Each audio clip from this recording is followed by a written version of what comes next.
Michael in St. Croix emailed me and wanted me to speak about fear in general, but from reading his email and the different challenges that he's facing in his life, I think I need to speak specifically about the fear of loss. I believe if I speak about the fear of loss, that will address the issue that you're facing, Michael.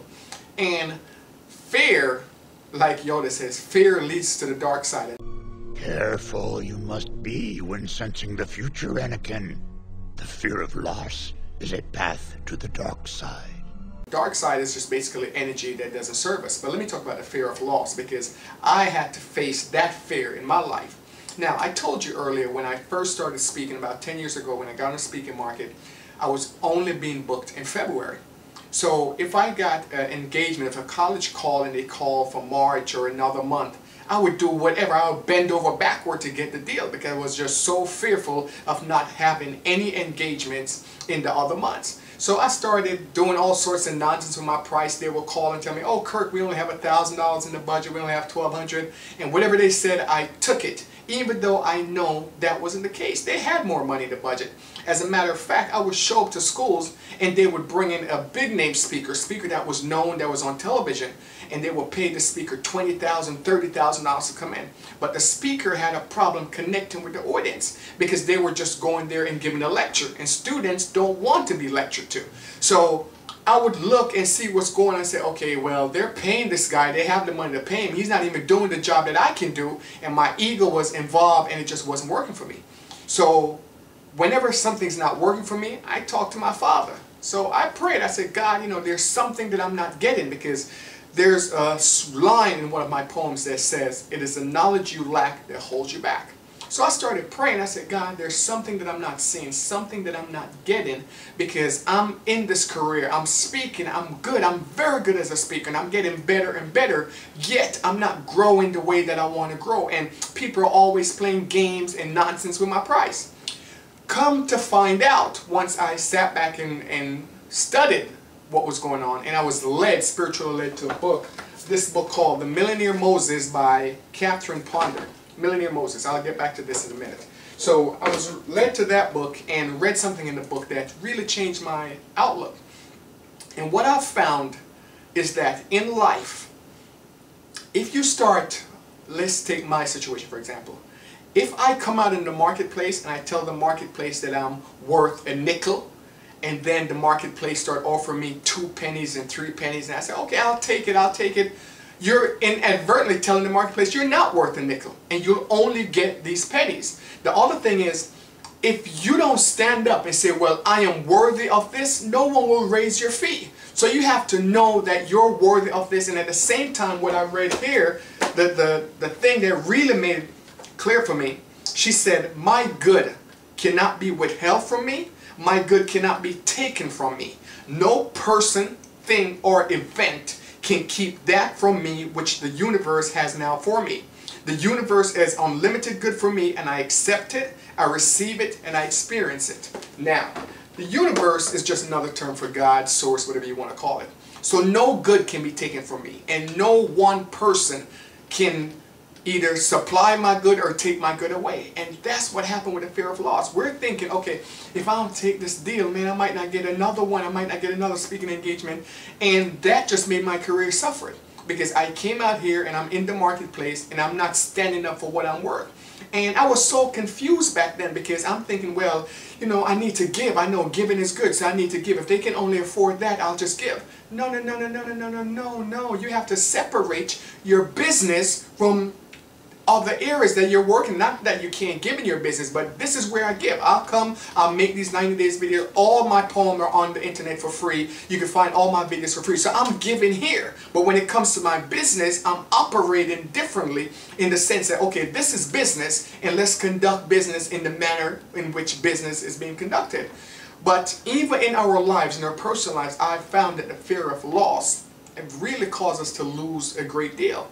Like, I see people in relationships and the relationship isn't working, but the fear of losing the family, the fear of going through this divorce, they don't want to suffer that loss. So they stay in a situation where people are dying together rather than living together. I've seen other situations where people have an idea that, okay, when I meet my mate, these are the 10 qualities that I'm looking for. But as the time starts ticking and that mate doesn't show up. All of a sudden you meet someone with 7 out of the 10 qualities and you say, okay, I'll settle for that. Now, 2 things going to happen. The first thing is that relationship isn't going to work because it's not what you're looking for. And the second thing that's going to happen, the next person you meet after that relationship fail, chances are they'll show up with about maybe 5 of the 10 qualities just to see if you're going to settle again.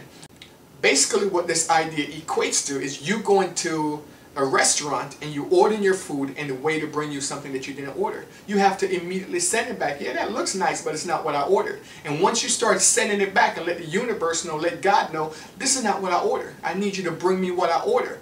Then it will start working with you, because no one, again, going back to what we read with Catherine Ponder, no one person is in charge of your good, is in charge of your supply. Your supply, your good comes from God. And if you understand that and stand in that faith, that God is my supply, not any man, not any college, not any school, God is my supply, and you stand in that idea, then God, your supply, will begin to work with you. Like I said in a previous video, God meets you at your level of expectation. So if you're expecting to be taken care of, if you're expecting that all good things happen to me, if it's happened to me, it's good, things are working out for me, it will start to happen, it will start to unfold, it will start to manifest. So I believe the first thing to change when you're looking at the fear of loss is to change the way you think. Everything starts in the mind. Let me give you another business idea, then we'll wrap up. I've seen people, again, I know several people involved in network marketing, or results for money business, and they'll show it to, they'll get involved in the business and they'll start showing the business to family members, and family members will say, oh, this looks good, I'm going to come in, I'm going to join. And then a week go by, 2 weeks, a month, and the family member does not join the business, and the person gets upset, they're mad, because they're thinking this family member, subconsciously that's what they're thinking, if this person just joined my business, I'll be more successful. If this person just come and see what I'm doing, I'll be more successful. No, your success is not dependent on any one person. It doesn't matter who joins or who doesn't join.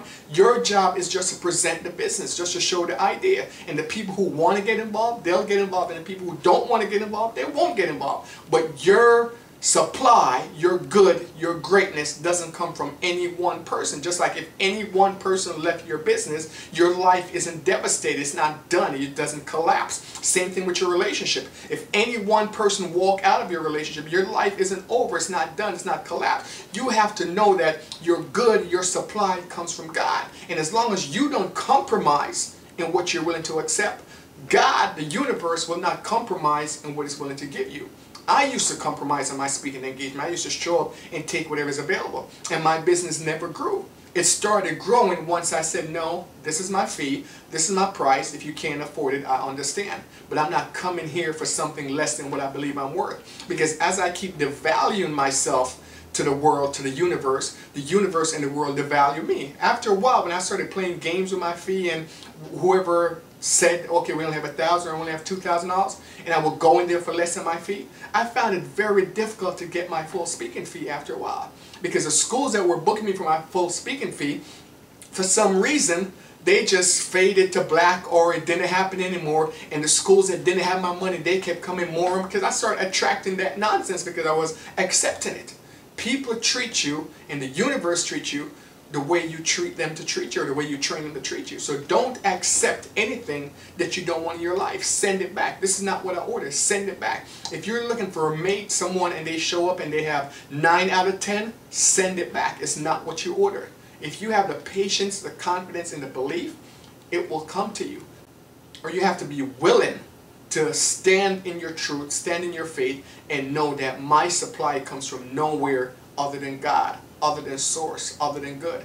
And that's where it comes from, and I'm not dependent on anyone to come rescue me. I'm not dependent on anyone to come bail me out. I'm not dependent on anyone to compromise and try to fit what I'm looking for, because I know where my health, my strength is coming from the Lord. So we'll talk more tomorrow.